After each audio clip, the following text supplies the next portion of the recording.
Alrighty, hey there, folks. Welcome back. So this week's podcast episode was actually last week's podcast episode, and recording whatever was totally messed up. This is actually my 8th time recording it, so fingers crossed this one takes. All right, so in this week's podcast episode, I'm covering the different varieties of dog food. I'm not talking about dog food brands. I'm talking about different varieties in the sense that we have kibble or dry food. We have canned, otherwise known as wet food, dehydrated, freeze-dried, commercial brand raw, and homemade raw, and home cooked. So what I'm going to do this week is I'm going to cover what I believe are the pros and cons of each to help you make an informed decision with which variety you would prefer to use for your dog. Right off the bat, I'm going to tell you right now, we use a variety here at Woody's Place Senior German Shepherd Sanctuary. So we do use a high quality kibble. I try not to use that as often as I do the others, but we do use all of them, the freeze-dried, dehydrated, canned, raw. We don't typically buy commercial brand raw. We'll just do raw here ourselves. But the biggest variety that I use is home cooked. I love home cooking first of all, I home cook all the time for Mr. Woody's Place and I just love it. It's something that I find very therapeutic. I'm always in the kitchen. I love having my hands in ingredients and stuff like that. And it just kind of spilled over to the residents of Woody's Place. I love cooking for them. And so much so that I went ahead and I became a race certified pet nutrition coach so that I can make sure that what I was feeding them was, of course, helping them and not doing any harm. So enough of that. All right.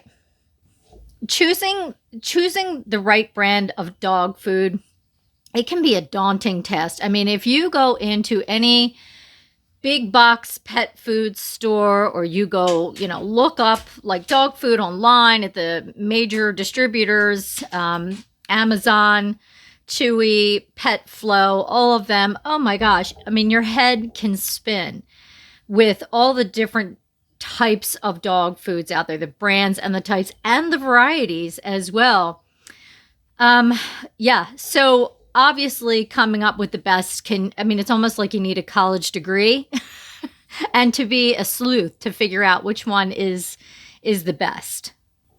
And clearly what might be best for your dog may not be what's best for your sister's dog or your neighbor or whatever.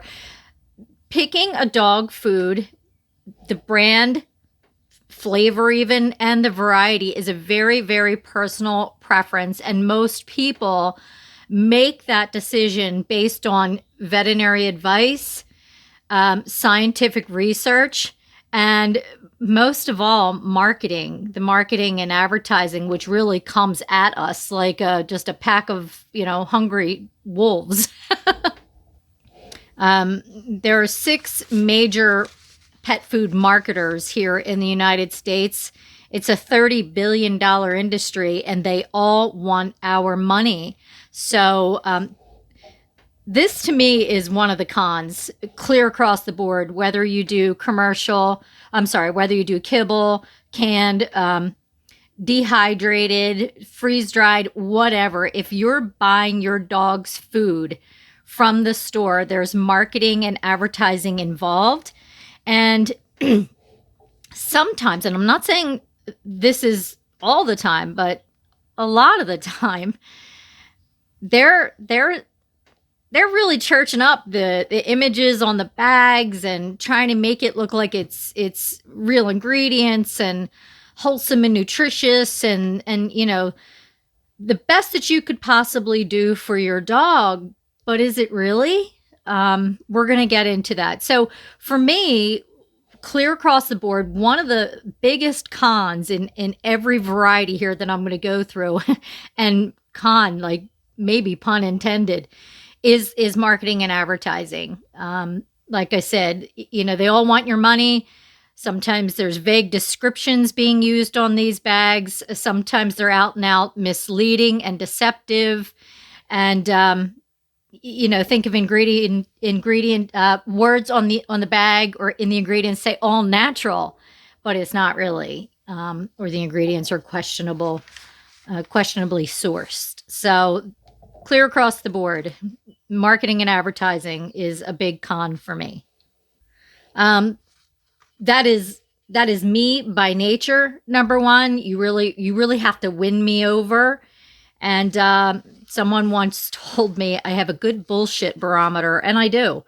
And I'm not exactly, afraid to call somebody out on their crap, especially if that means what they're selling me is going to hurt myself, my family, or any of these animals in my care. Like, you really got to win me over. All right, enough of that. Let's get into it. Kibble is the first variety. It's the most common. It's the most convenient. It's the most affordable, really.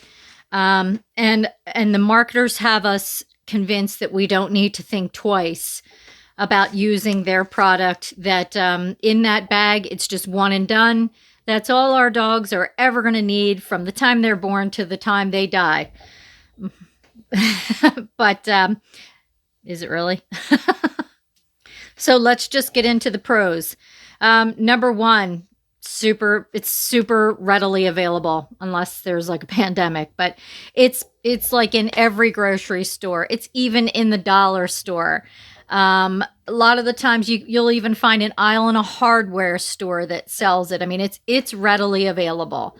Now there are, of course, it's a wide spectrum of kibble, and you have, some that's not so great, and then you have a high quality kibble, and then you have middle of the road.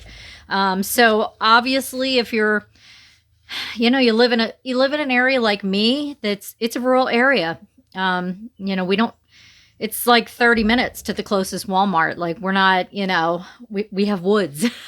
we have woods, creeks, and rivers and lakes. That's what we have. Deer. So we don't have like, a high quality kibble here in the dollar store, local mom pop grocery store, or whatever. It's typical, like, lower end kibble. So, but you know what? If that's what somebody can afford, or if they just don't know any better, they can walk right into the dollar store or the local mom pop grocery store and pick up that bag of kibble. So it's pretty much sold in all grocery stores and big box pet food stores, small boutiques, online. You can get it. Another pro about it is it's reasonably priced. It has a relatively decent price point. Again, you have a higher end up here. I'm thinking like that's what we get. Royal Canin, that's another one. They're up at the higher end of the echelon of dog food. Then you have like the lower end down here. That's kind of like the Benefals and the Old Roys and stuff like that, where you can get like a 40-pound bag of dog food for like $30 or something like that. So the price point is pretty decent. It has a good shelf life. So if it can sit on a shelf for a long time. I mean, years, to be honest with you. And when you open the bag, the ingredients will still be fresh because they're so well preserved. But it has a good shelf life. But once you open that bag and it's exposed to air, then it starts to oxidize. So then the shelf life isn't years. You need to use it really within, I would say, no longer than a month, honestly. But I know other people, it could be like a couple of months that, and it's still fresh in their mind. But the point is, it does last a whole lot longer than like a home cooked meal. Another pro is it comes in a variety of flavors and options. I mean, if your dog doesn't like chicken or turkey, you can do beef or venison. There's duck, there's whitefish, there's tons of flavors available. Different options. If your dog's overweight, you can get a reduced calorie kibble. If your dog has allergies, you can get a limited ingredient kibble, grain-free kibble. So even if your dog has kidney issues, you can get a K&D kibble. So there's quite a few options out there, and they all claim to be nutritionally balanced for your dog. The last is it is one and done. I mean, you look at the bag. The back of the bag tells you how many cups to give your dog who weighs X amount of weight. Tells you how much to give in a day. You can either give it once a day or you can give it twice a day, but it is literally scooping the food out of the bag and putting it in your dog's bowl, one and done. Call it a day, call it good, whatever you want to say. All right, time for the other boot to drop. The cons of kibble. Again, already covered the big one for me, and that is the dangers of marketing and advertising. Do your due diligence. I'm telling you now, because there's quite a few out there selling you rainbows and sunshine. All right. You got to do your due diligence and know the manufacturer, who you're getting your kibble from. Look into them, research them, know their story. You also want to be knowledgeable about reading the ingredients. Okay, if they're telling you on the bag that it's loaded with antioxidants, and you're looking at the ingredients, and salt is a key ingredient, because any ingredient that comes after salt is like minuscule. So basically, if they're saying that it's loaded with antioxidants and you see something about blueberries after salt in the ingredients, you're basically getting a blueberry in a 40-pound bag. So good for you. I'm serious. So, definitely vague and misleading wording on packages. So again, can't stress it enough. Do your due diligence. All right. Another con is kibble. Kibble can be loaded with preservatives, additives, and food coloring. Just ingredients like that have no nutritional benefit for your dog. In fact, they're harmful. Okay. Like if you have a child, you wouldn't be giving your child Skittles every day, twice a day, because they're not good for your child. They're loaded with additives and food coloring and stuff like that. I mean, is it okay sometimes? Sure it is. That's why it's a treat. Because it tastes good, right? And it's so colorful and it looks so pretty, and kind of makes people happy, I guess, if you're into that stuff. But it's the same with kibble. And again, do your due diligence, because there are some that are better than others. So I'm thinking like, of a Beneful, honestly. When I look at Beneful, I just cringe. I'm sorry. If you feed your dog Beneful, please, there are way better choices than that. But, when you look at the kibble itself, and it's red and it's brown and it's kind of orange and it's yellow and green and stuff like that, that does not represent, beef, spinach, and carrots. That's not what that's about. It's food coloring, and it's bad.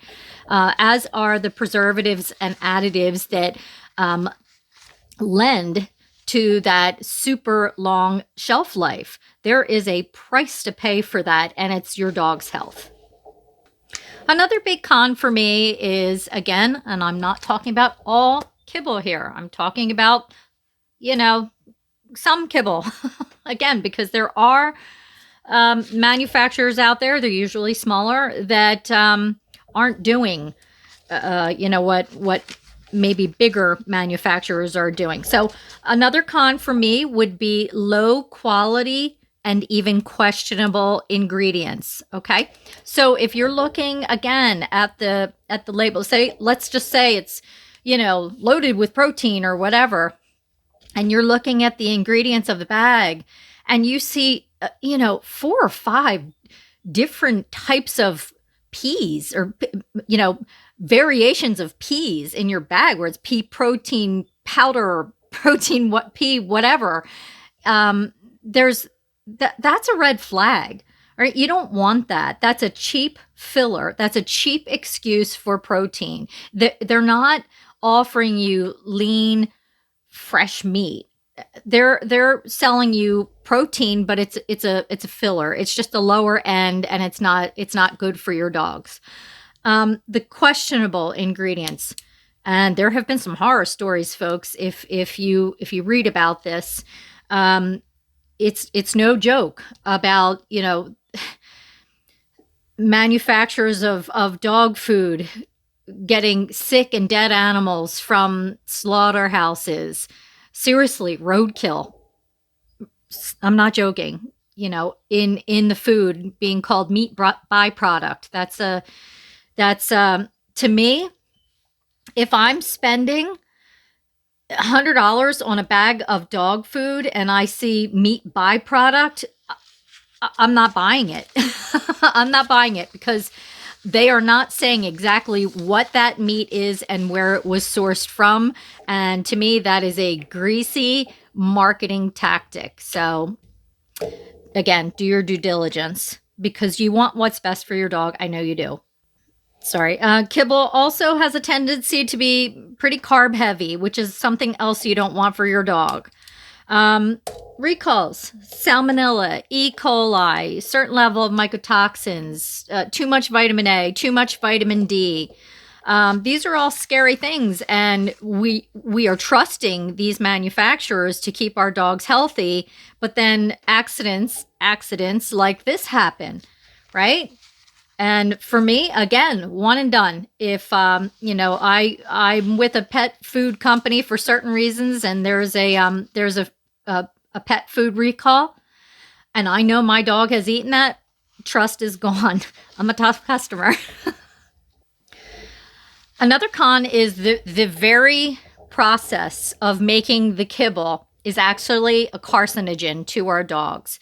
So they take whatever ingredients they're using. Again, they could be higher end ingredients, or they could be, the stuff on the floor of the slaughterhouse, and they basically cook the bejesus out of it at a high pressure and a high temperature, and they, in a sense, cook all the nutrients out of the ingredients.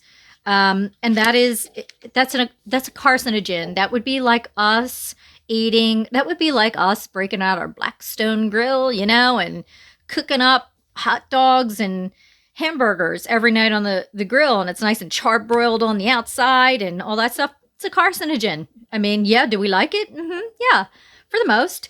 But would you eat it every night? No, because it's not healthy for you, and it's a carcinogen. It's the exact same with kibble. And as I just touched base on, it does cook the nutrients out, and then the manufacturers add synthetic vitamins and minerals at the end. So, I mean, there's a debate about synthetic vitamins. If you take a multivitamin, it's a synthetic. It's a synthetic ingredient. And does it work? I mean, yeah, it does. There's, some debate about that. But is it better to get the actual ingredient from the actual vitamin from the actual ingredient in the food? Yeah, we can all agree that that's best for us, just like it is our dogs.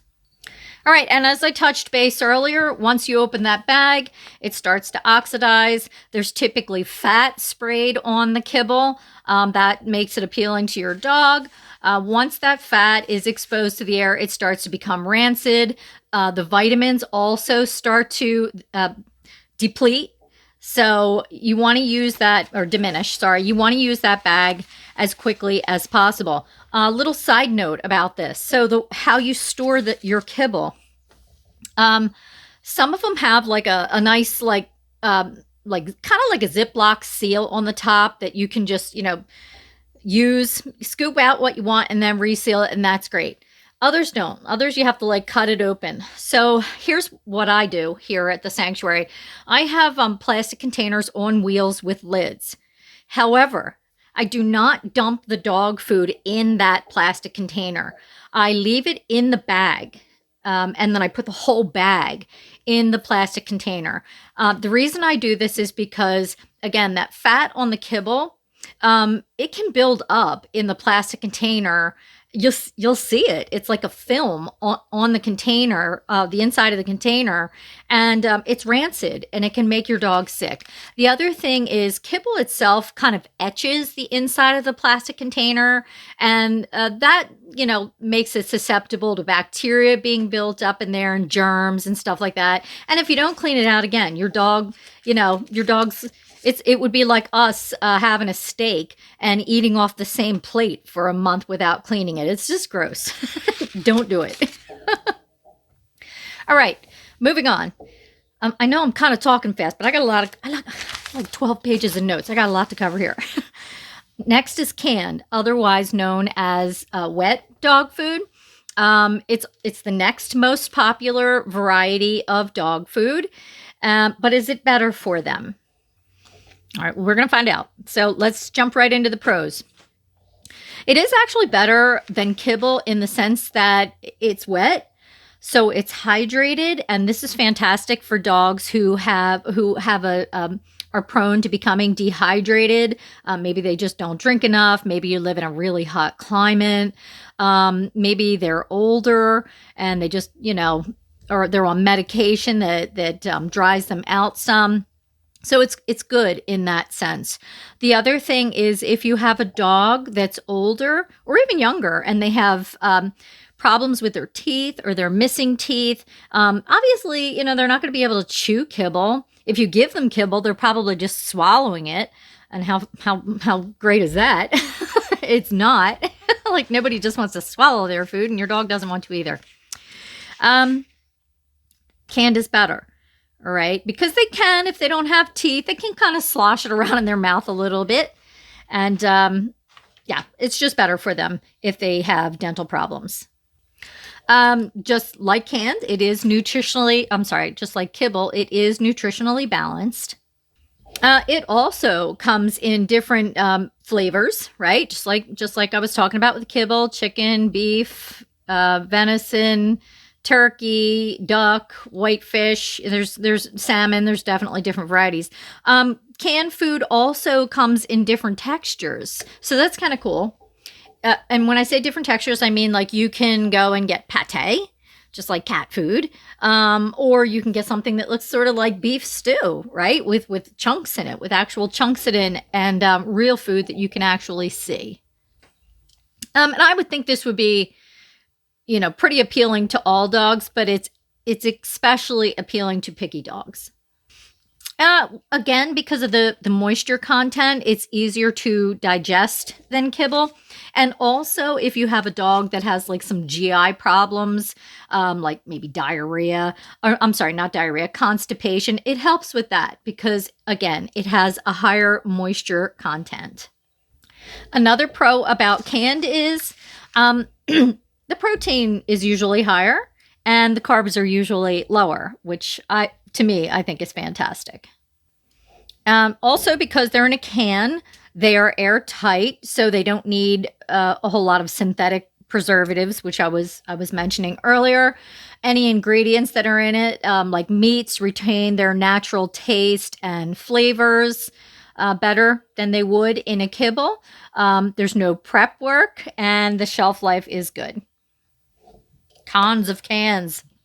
Cons of canned dog food. It can be expensive. Holy smokes. I mean, it really can be expensive. All joking aside. I mean, this I was looking I guess about a week and a half ago. I was in our local ag store, and I was looking at I was in the pet food aisle, and I just go in there and it's like a moth to a flame. I'm just sucked right in, and I'm reading labels and checking prices and all this other stuff. And anyway, I was looking at canned dog food, and of course, they have like, again, lower end canned dog food where you can get like a 10-ounce can or something, maybe an 8-ounce can, something along those lines for $2. Which, isn't, I don't really think it's going to break the bank. Sorry, I just had to take a little break there for a second. But getting back to this, okay, the price of canned dog food. So, okay, I forget what I was saying, but anyway, 12-ounce can. Let's say a 12-ounce can of dog food for Atticus. Atticus weighs about 100 pounds. So Atticus would need about 6 12-ounce cans of dog food a day if I was just feeding him canned dog food. So, okay, if they were $2 a can, we don't pay tax. So if it was $2 a can times 6, that's $12. That's not horrible. I guess if you just have one dog, if you have multiple dogs, that adds up. But then you have cans of dog food that are like $5 a can. So if I'm feeding him 6 cans a day, then that's $30 for a decent can of dog food. All right. So then that definitely adds up. I mean, I'm not eating $30 worth of food a day myself. Another con about canned dog food is that it can lead to obesity. I think eating any kind of dog food can lead too much can lead to obesity. But excuse me, it has a high fat content. So if you have an older inactive dog, you got to watch out for that. Just like Kibble, there's recalls. There's recalls on canned food as well. Also, like Kibble, which I'm not sure I mentioned, but your dog can become prone to food allergies, food sensitivity, skin issues, ear issues, even behavioral problems from certain ingredients in the food. But the biggest con for me for canned dog food is the BPA in the cans. Just like us, when you go to the canned food aisle at the grocery store, whether it be for canned vegetables or fruits or even canned pasta like ravioli or something like that, there's BPA in those cans, and then it leaches into the food. So if that's all you're feeding your dog, you need to be conscientious of that. All right, moving on to freeze-dried and dehydrated. So they are similar, but they are processed a little bit differently. Freeze-dried goes through a process called sublimation. It is also 98 to 99% of the moisture is removed. Where dehydrated, only about 90 to 95% of the moisture is removed from the ingredients.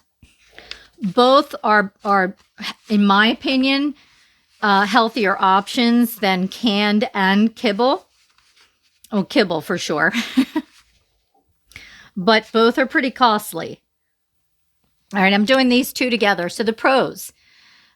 Both are minimally processed, which is fantastic. I mean, some of it is even raw. So minimally processed retains all of its nutritional value for both of them.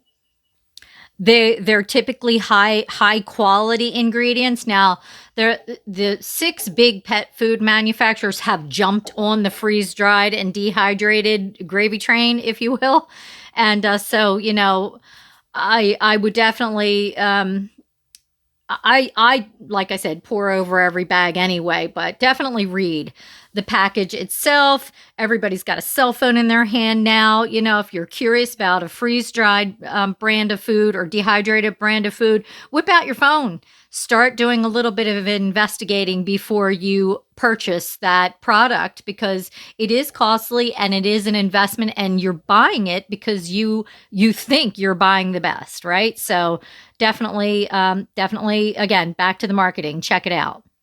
Both are really easy to rehydrate. So I use both. And so right now we have Stella and Chewy freeze-dried duck patties. They look like little hockey pucks or little like burgers, sort of dried out burgers. And basically it tells you on the bag how much your dog will need. You put them in a bowl. I break them up into little pieces because they rehydrate quicker that way. And you just pour warm water, hot water on top of them. Or what I'll do is, I do water as well, but what I do is I make bone broth for the dogs here. I'll reheat bone broth for the dogs, and then I'll pour that on top of the freeze-dried or dehydrated, so they're getting additional nutrients in the food as well. Both have a really good shelf life. Both are easy to store. And both are really pretty compact. I'm thinking of like the Stella and Chewy duck patties. I mean, they come in a bag. It's not that big. It's nice and light. It stores easy in the cabinet. Freeze-dried food, it's the same. There's like an Honest Kitchen or something like that. Dr. Harvey's also has that dehydrated. Again, they'll either come in a bag that's not really that big, or a box with a bag inside, like a liner bag inside. And it'll be like a powder substance, or, the ingredients that are just, dehydrated. So I like that. I like the fact that it's really easy to store, and it's convenient, and the shelf life is great without any unnecessary additives and preservatives. Okay, there are some cons to dehydrated and freeze-dried food. The one being expensive. Again, it's not cheap, but in my mind, it's a better product to feed the dogs here at Woody's Place, so I don't mind. Another thing is, and I have found this with some of the ingredients. Some of the residents here, particularly Nona, they don't all love it. And I think it's because of the texture. Like it ends up looking like a pea soup, sort of. And they don't love it. Like they're not really eating anything. They're just lapping like a bowl of soup or something like that. So what I do is, a lot of I do the home cooking, and I do like a 70-30 split, or an 80-20 split, or if it's a busy week work-wise and stuff like that, I'll even do like a 60-40 split. Like I'm doing, kibble and canned, or kibble and home cooked, or kibble and freeze-dried and raw, or dehydrated on top. So I mix it up.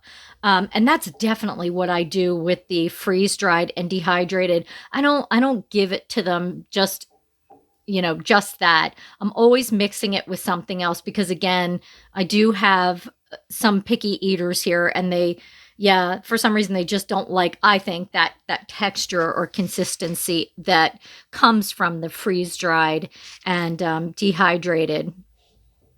And once again, I just mentioned about bigger manufacturers jumping on the gravy train here, because they notice now dog food owners are perking up to what's been going on in the pet food world, or the pet food world. Check out that video. A little side note here: if you have Amazon Prime, check out the documentary Pet Food. It is phenomenal, and it is an eye opener. But anyway, so they've jumped on. So, the prices might be a little lower for some different types of freeze-dried and dehydrated, because the ingredients are a lower quality. And another con, and I mean, this isn't really a big one. It's not always available first of all, it's really not available in some local grocery stores. And again, like where I am, it's definitely not available here. It's not available in dollar stores. You can get it online for sure. You can get it in like pet boutique stores or holistic pet food stores, the higher end pet food boutiques, I'm going to say. Bigger pet food stores like Petco, PetSmart, they're starting to carry them now too. Pet Value is a good one. They carry a lot of the freeze-dried and dehydrated. It's like about 40 minutes from here, but again, I don't mind. Sometimes I got to get out of the sticks, so I go over to Scranton and be a part of civilization for a while. I'll go check out stores over there, and the PetSmart and all that stuff, Pet Value, and a couple of mom pop pet food stores, and then I tell it out of there, because I remember I don't like being in civilization. All right, next up is raw, commercial brand raw. Now I know there's raw, people do it at home and stuff like that, but I want to cover the commercial brand raw.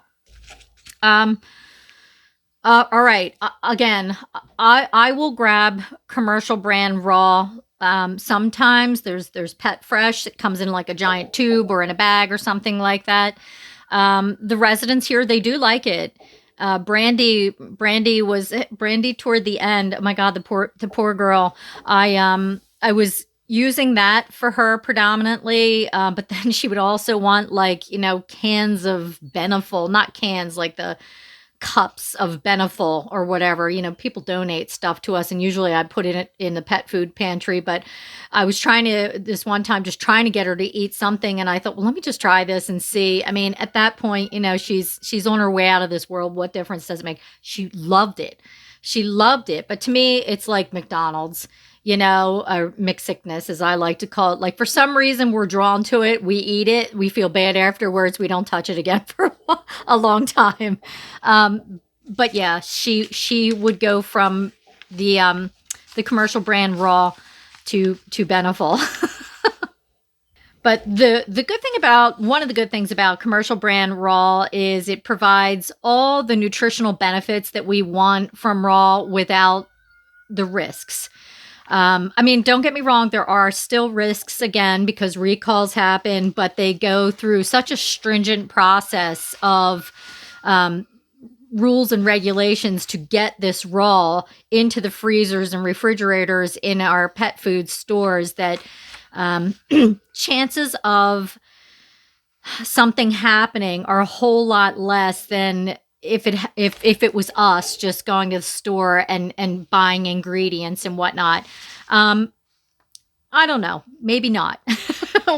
That's debatable. That really is. You really have to know what you're doing and know where your ingredients are coming from if you're going to do raw. Bottom line is there's always risks. All right, but a pro to me about commercial brand raw is it is super convenient. It's already pre-made. They tell you how much you're supposed to give your dog, and that's that. So I love that. And so do lots of dog parents who are working parents and have families and, kids running off to sports activities and all kinds of stuff. It's really convenient. And you feel a whole lot better giving it to your dog than a bag of kibble. At least I do anyway. Once again, it's super easy to portion out. You just read, like, if you're getting Fresh Pet and it's the tube, and there are different brands. Fresh Pet just came to my mind. Literally tells you how much you're supposed to slice to give to your dog of a certain weight. So it's really easy.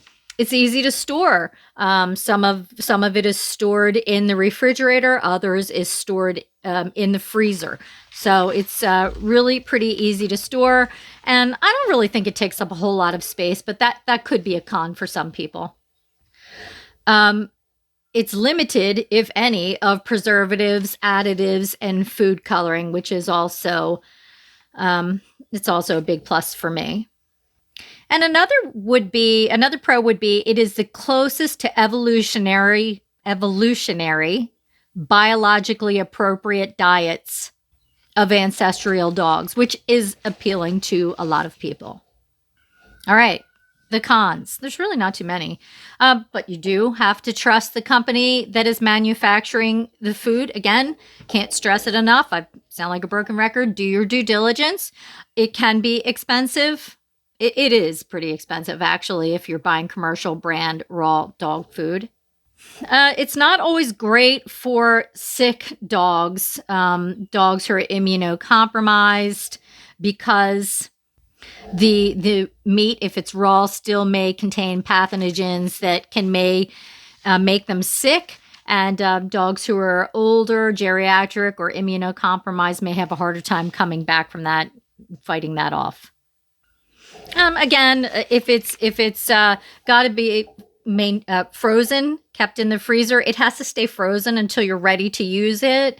Then it has to thaw out, and then you have to use it right away. So that could be a drawback for some people. Another is it's not as convenient in the sense that, like, if you're traveling, let's just say you're camping or something like that, doesn't travel as well. It's like all the others, the kibble, the canned, the the freeze dried, the dehydrated. It's a little bit more of a just an added step, I would think. But if you're not traveling, then it's not a big deal. Okay. I saved what I feel is the best for last. All right. And that is home cooked dog food.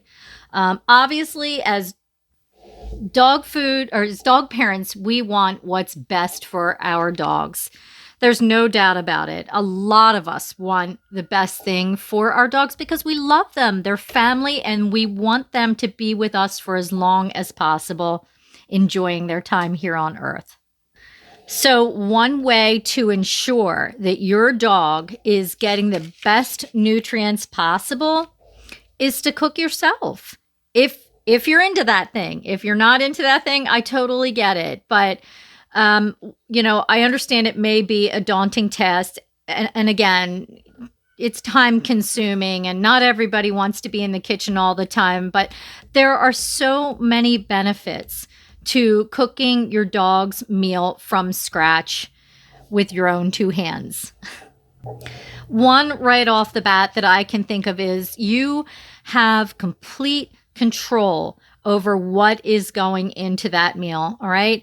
If you've been around the dog food block long enough, you know that there are things in that bag of dog food, kibble, can, whatever, that you don't want your dog having. And somehow we just rationalize in our heads that it has this, so that'll be good, I mean, come on. Sometimes even the bag itself is bad and there's chemicals leaching into the food that we don't want. So maybe I'm a bit of a control freak. Again, I'm a tough customer and I know what I want, and what I want, I don't see a lot of on the shelf. So I make it myself because I feel better about that. I know what ingredient it is, how much of the ingredient is going in there. Sometimes, like even out here where I am, and it's an agricultural area, I will go right to the farm stand and buy the meat directly from the farmer. I can see how these animals are living in the field before they end up being dinner somewhere. Unfortunately, I know that sounds bad, but we all got to eat. And our dogs are not vegetarians. They're omnivores. So they need meat. They need it.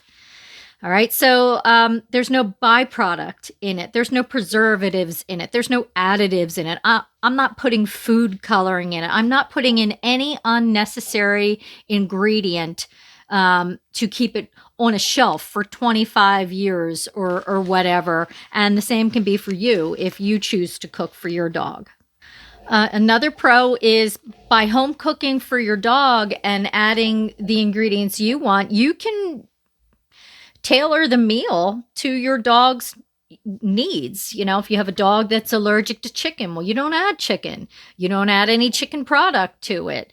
If you have a dog who has diabetes, you can control what ingredients are going into this diet and portioning it out so that your dog is having its nutritional needs met without making its diabetes act up. So it's totally customizable. Another benefit or pro is variety. I mean, there's no shortages of options for home cooking for your dogs. And let me tell you something. There is not a time here at the sanctuary, nor has there been since I started cooking for the residents here of Woody's Place, that there is a speck of food left in their bowls after mealtime. And they eat twice a day, once in the morning, once in the evening.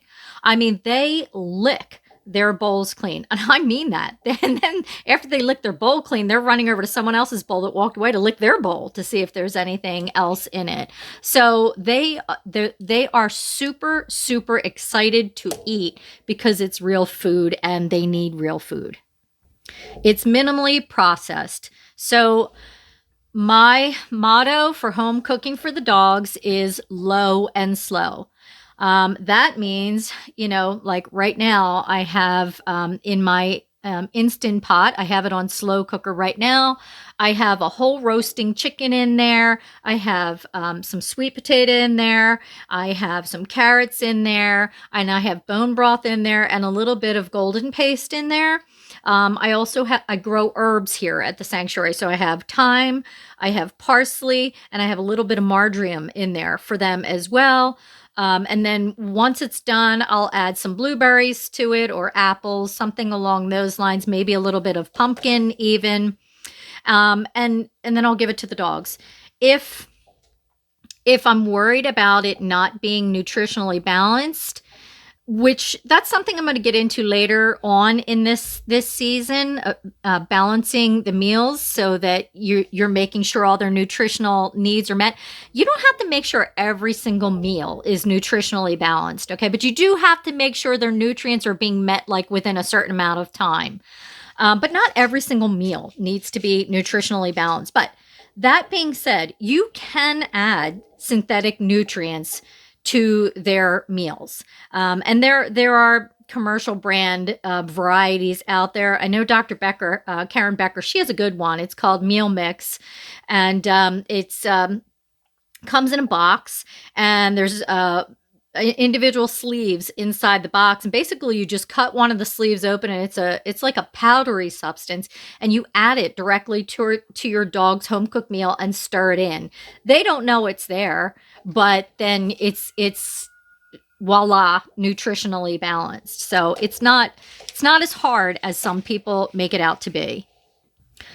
That being said, though, it is a bit of an education, home cooking. Like you do need to know what you're doing, because you can create imbalances and nutritional deficiencies if you don't. So you do need to know what you're doing. And like I said, I'm definitely going to help you with that, starting in the next podcast episode, as a matter of fact. So yeah, it does take a little bit of an education. Another con for some people is, it certainly isn't for me, but for some people is it is time consuming. It's an investment, and not everybody wants to do that. So if that's you and you don't want to cook for your dog, instead of just doling out kibble, put an egg on top. Add to that kibble. Okay. You could put an egg on top, or you can, if you're having chicken for dinner, cook an extra chicken breast and shred it and put it in your dog's food. So just add to your dog's kibble, home cooked whole foods, because they're going to love it and they need it. One thing that has disturbed me over the years, I mean, even from the time I was a little girl, was I never liked how people would get upset about a dog begging. Like if you're at a table and everybody's eating, and there's Fido sitting on the floor just with these big eyes and maybe even drooling, and just, like, I want some too, I want some too. And then somebody, gets upset and is like, put him away, put him in another room, because they're aggravated because the dog is begging. Well, why do you think that dog is begging? Because that dog has been eating kibble, which is cereal. It's basically cereal. And we wouldn't eat cereal, from the time we're born till the time we die, every day throughout our lives, and think that that's going to meet all of our nutrients, nutritional value, nutrients. So why would it be the same for our dog? They need real food, okay? They need real food. And we're not giving it to them. I think kibble, I mean, some guy who was an electrician, and I covered this in the last episode, who was an electrician, invented it. Do you think he really had dogs' nutritional value in mind? No, he didn't. He was probably thinking about money and how to make it last as long as it possibly could, to get people to buy it. And we've gotten so far away from what our dogs as a species should be eating that it's mind-boggling. And then these big conglomerates come in and brainwash us to believe that we are supposed to buy that bag of kibble because that's all our dog needs. It's really crazy. Really crazy. And I'm not bashing people again who use kibble, because I do from time to time, again, because it is convenient, right? It is convenient. And, if you give it to them, sometimes it's not going to hurt them. It's variety. It's part of the variety. I guess my point that I'm trying to make is, when you're exclusively feeding that's when it becomes a problem. I mean, there is a correlation between the high rates of cancer, autoimmune disease, diabetes, etc. in our dogs in today's day and age, and that bag of food. All right, so just keep that in mind. Again, if you don't want to home cook for your dog, I totally get it, but add to their kibble. Add to it fresh foods, all right? Like I said, scramble up an egg, put it in there, hard-boiled egg. That's like one of the easiest things you can do. And a large dog can have one egg a day. And they'll be enticed for sure. They'll want to eat that. If you scramble it up and, you don't want to give it to them raw, that's fine. If you want to scramble it up, just put it in their food, mix it in there, and they're going to go crazy. And then while you're at it, maybe even throw in a couple blueberries. They may eat it, they may not, but it certainly will give them more of what they need. All right. So another thing about, and I'm almost done here, but another thing about feeding a variety of different types of dog food, the kibble, the canned, the freeze-dried, the dehydrated, the raw, whether it's commercial or you make it, and the home-cooked, is your dog is now exposed to more ingredients, which lessens the chance of allergies, food allergies, sensitivity, and even boredom. All right. So you're broadening their horizon, you're expanding their palate, and they're going to love you for it.